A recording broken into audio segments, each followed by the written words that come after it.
Welcome to the show. Be the boss of your money. This is my live stream all about personal finance, investing, the stock market, what to do next, what could you do next. Today, it's about how to handle down markets. And depending on what life cycle that you are in your life right now, this is merely a reminder to you that you've enjoyed a pretty good run and maybe it's time for you to rebalance. This all depends on your life cycle. So when we talk about the market going down and you see the scary headlines in the news about how much stocks were down earlier today and inflation came in slightly, ever so slightly higher than expected, it's a scary news event because that's what gets viewers. I'm not saying ignore it. I'm not saying what you saw in the market wasn't real. But what I want you to know is that this down market does not apply to every one of you. If you're 30 or 40 or 50, this is just another day. If you're 60, heading into retirement, maybe if you're 70 for sure, maybe this is a reminder that, you're in a stock. We can give you the examples, the hot winners, Eli Lilly, NVIDIA, Microsoft, Meta, the list goes on. Costco. These are not going, these stocks are going up because they are great companies and the numbers are there. But if you've gotten profits on these, depending on your situation, it may be time to think about your financial obligations coming up.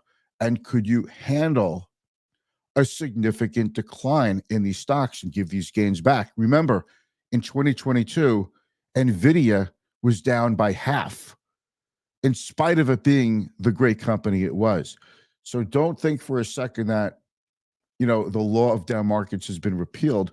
And if you look at the charts on these stocks that I just mentioned, they all go like this. They're all literally, figuratively, I don't know, metaphorically, they went parabolic. So to see a give back makes sense. We've been talking about this potential on the show when I've been saying valuation to me is not a good indication of price direction prediction. It doesn't predict it. But when there is a move in the market, okay, valuation could certainly magnify the move in either direction. And that's what happened today. So let's just roll a quick intro. We're going to talk about what really brings the Dow Jones down 500 points and how to look at it. And I think when we put it in perspective, you're going to become a much more educated investor and you'll be like me and you'll just be like, I'm doing this a long time. Shrug it off. Keep doing what you're doing. Here we go. When I say here we go, I mean, here we go.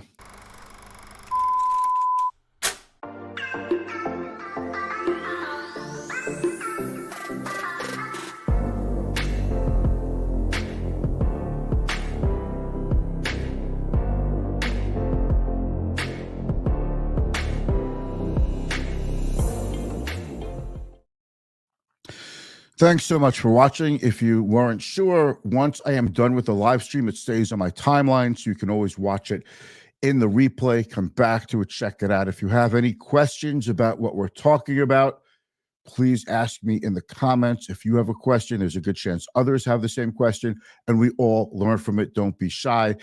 If you want to reach out to me directly about signing up as a client or about inquiring if you should become a client to see if we're a good fit, what have you, you can check out our website, clientfirststrategy.com. All my contact information is there. You can learn about what we do. You can always send me a DM, reach out to me in whatever platform, YouTube, LinkedIn, Facebook. I'm here for you, and I'd love to hear from you. And again, leave your questions in the comments. I love hearing from you. It's the best part about what I do. And lastly, give us a thumbs up or a heart or an applause or a wow, whatever reaction is available to you, because it helps the cause. It helps spread the good word about financial literacy education.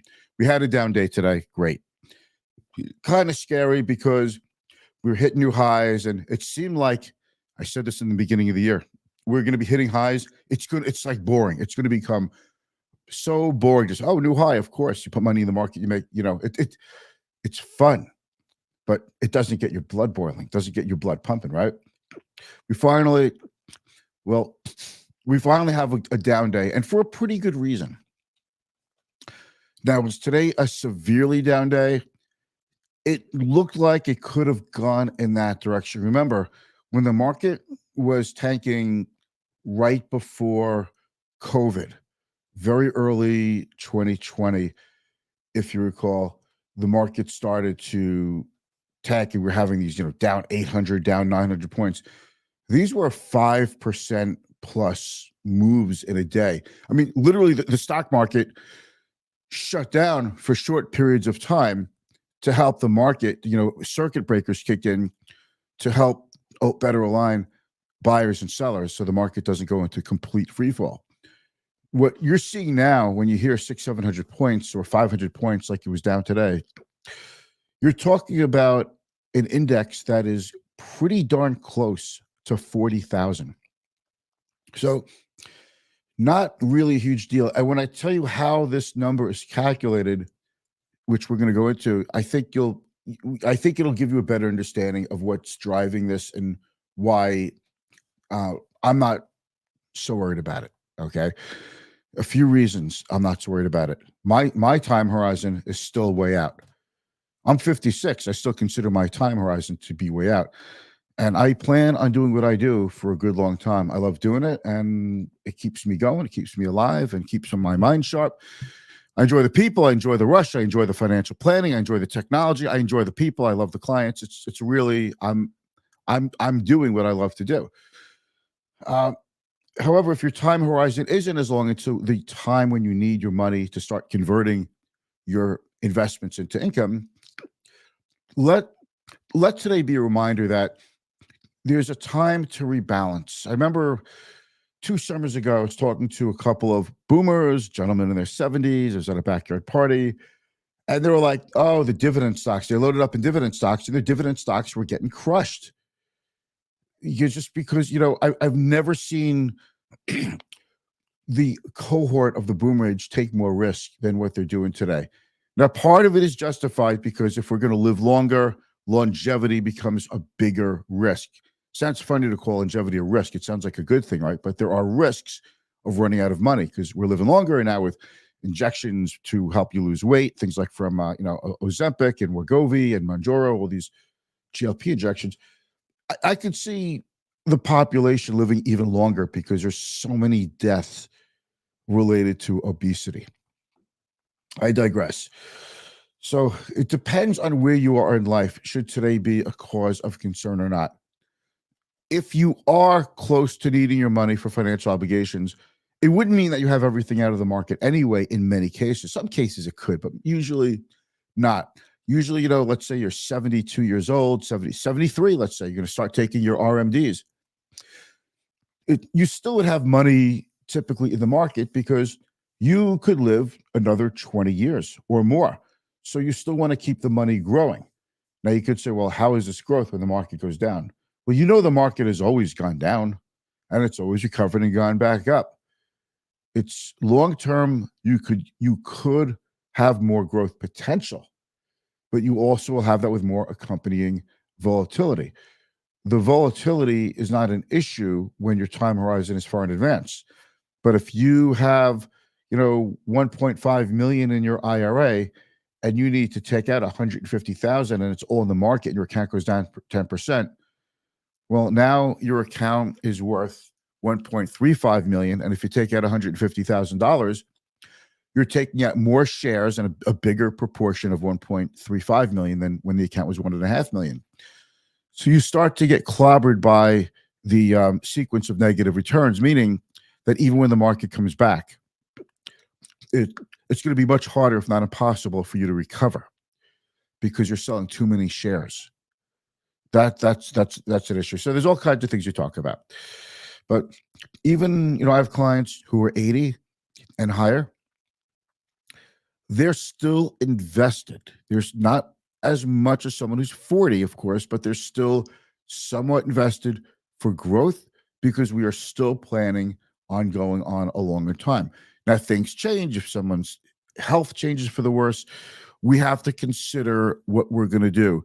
In IRAs, we might consider moving more to cash or all to cash or bonds or treasuries or something like that. It depends on the taxable, the individual or the joint account. Typically, it's an individual account, and every couple, one person has to go first. I'm talking about the surviving spouse. But, what about a stepped up benefit, stepped up cost basis? So it doesn't pay to just sell everything, move everything to cash right away. It might pay to hold on to some investments because the family could inherit a higher stepped up, a new stepped up cost basis. So these are the things that we look at. I'm not an attorney. I'm not an estate planning attorney. I only talk about the topics of estate planning and taxes as far as it has to do with what I do for my clients, what I have to talk to my clients about every single day. All right, so let's just take a quick look at the market. Boom. Okay, here I am. Let me pop myself in here. All right. So the headline: Dow tumbles 500 points, post worst day since March of 2023. So almost a year after hot inflation report. Okay, so what was in the report? It's not so much that one report came out that was higher inflation than we thought. We talked about this before. I've been saying that my own thought for the future is, my own forecast of interest rate cuts would be 2 or 3 rate cuts toward the latter half of this year. The street got excited because inflation came in quicker than expected in 2023. People were hoping the economy would slow enough to cool employment a little bit, cool inflation, but not push us into a recession. That's called the soft landing scenario. And now, there was a Fed meeting with notes came out after that, where people interpreted the dot plot to think that the Fed could cut rates 5 or 6 times this year, starting in March. The March rate cut is pretty much off the table. The April cut is off the table pretty much as well. And now we're looking at just maybe 2 or 3 rate cuts by the end of the year. We might not even get those, because not only does it appear that we're not going into a soft landing, it appears we're having no landing at all. The labor market continues to be strong. Inflation is still running a little hotter than what the Fed wants. The Fed has less of an impetus. To cut rates if it doesn't have to, because inflation figures are still strong and employment is not falling apart. Now, if you saw employment starting to fall apart and you saw inflation come down a lot, the Fed would be all over the rate cuts. So the stock market went up because of expected rate cuts, because when interest rates go down, it makes expected future earnings worth more. But now that the interest rate cuts are not expected to the extent they were, and the economy is stronger than expected, paradoxically, stocks have been going up on that as well. But this inflation figure today, the CPI, was a reminder that stocks could go down. Stocks go down hard. And when they do go down, they often, they take the escalator up, but they take the elevator down. 3 or 4 weeks of gains could disappear in a day. If you're an individual stock investor, today was a much bigger deal for you than if you're just investing in mutual funds or exchange traded funds or passive investments. Okay. By the way, you can't invest directly into an index, but you could invest into a security that tracks or mimics an index. So we have the scary headline. Let's take a look over here. The Dow down 524. NASDAQ down less than 2%. Not a crazy, scary day. S&P down less than 1.5%. Gold was off a touch, getting closer to 2,000. It's been holding up in like 2,000 to 2,100 for a while. We'll see what happens. Oil up a little bit, but that's why there's inflation. The economy is doing a little bit better. So you extrapolate that to expect, excuse me, you extrapolate that to expect that oil demand would remain strong, maybe go up a little bit. The VIX was up to almost 16, definitely a mild indicator of nervousness. This is more significant. The 2-year yield, that's this over here, all right, 4.67%. I've been saying for a while, and it's been pretty consistent. We go over 5% in the 2 year, stocks seem to go down. Under 5%, stocks seem to go up. Now we're 4.67. It doesn't sound like it's that far from 5, but that would be a really big deal for the 2-year to get back to 5%. And it would be a really big deal for the 10-year to get back to 5%, which is right now 4.3%. All right. So let's just get rid of that headline. I'm in the wrong screen here. Boom. Okay. Thank you. So that is where we are. The 10-year, I'm sorry, the 10-year 4.32%. That we could get back to a point where looking at 10-year zero coupon treasuries could be worth a look for planning purposes. So it's pretty important. So it looks like I'm having trouble streaming to LinkedIn, and hopefully we're okay.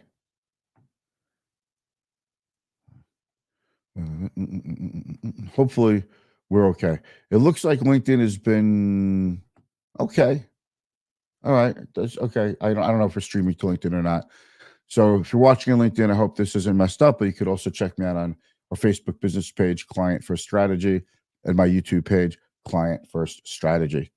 All right. So let's move on. Let's talk about the Dow 30. I want to show you something. You see how Goldman Sachs was down $13.89, also in percentage terms down 3.54%. These numbers, the percentage change is not relevant for the Dow Jones Industrial Average. The points are more relevant. So Goldman Sachs being down, if it was being down 3.5%, if that's important to an index, it's important to the S&P 500. If it's down $13.89, it's important to the Dow. Now, I know that sounds like the same, but the Dow is a point-weighted index. It's not a market-weighted index. So a company like Microsoft down $8.94 and a Goldman Sachs down $14 is a pretty big deal. And that's a much bigger deal than let's say I'm looking for United Health was only down 79 cents. If United Health was down $10 or $20, that would have been a much bigger deal because the price of the stock is higher. Okay. But if we went by percentage terms, Walgreens was down 4.77%. But then again, it's a small company at this point. It doesn't have a big impact on the Dow or the S&P 500. But as far as the Dow goes, a $21 stock being down $1 is basically a very, very small dollar amount to worry about. So that is that. So when you take a look at the Dow, why did it go down? You have to really look at the points. How many points was everything down? So Goldman Sachs, Microsoft, Caterpillar, Home Depot, and Salesforce, Boeing, Amgen, Honeywell, those are the ones that led the Dow down. What worked in that index is not necessarily the same thing for the NASDAQ. The NASDAQ would be down for other reasons. So if you take a look at let's go into stocks.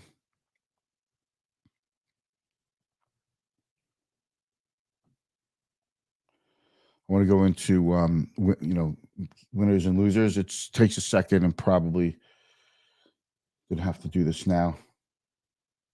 Okay, but NASDAQ, Biogen, Marriott, well, Sirius is not a big impact.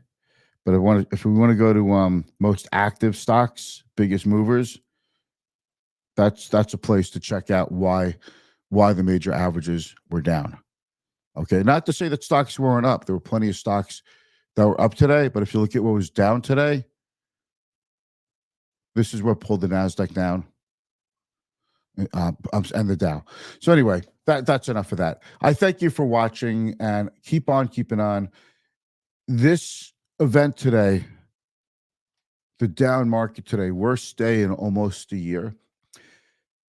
It's the impact of today is really more a matter of which life cycle that you're in.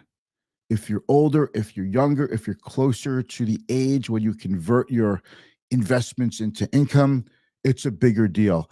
But keep in mind that this is still a long game. Even when you retire, we still expect you to be invested because you still want some kind of investment that could help keep you ahead of the pace of inflation. With that said, thanks so much for watching, and I'll be back tomorrow. Have a great day.